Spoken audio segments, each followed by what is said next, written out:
সঙ্গীতের আকাশ আজ অন্ধকার, সুরের এক উজ্জ্বল ধ্রুবতারা আজ মিলিয়ে গেল দিগন্তে।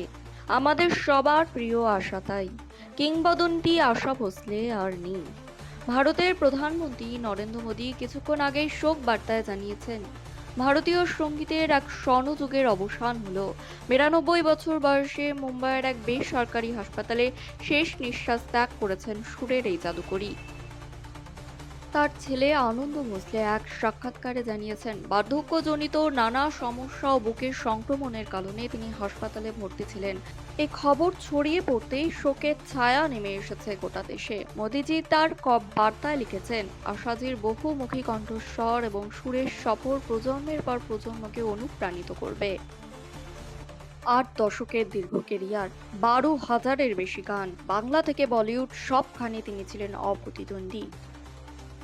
ক্যাবেরে থেকে শুরু করে মোলাদি, ভজন থেকে পপ গান, তার গলার জাদুতে মুগ্ধ হয়নি এমন মানুষ মেলাভার। দিদি লতা মঙ্গেশকরের পথ ধরে চললেও তিনি তৈরি করেছিলেন নিজস্ব এক ঘরানা।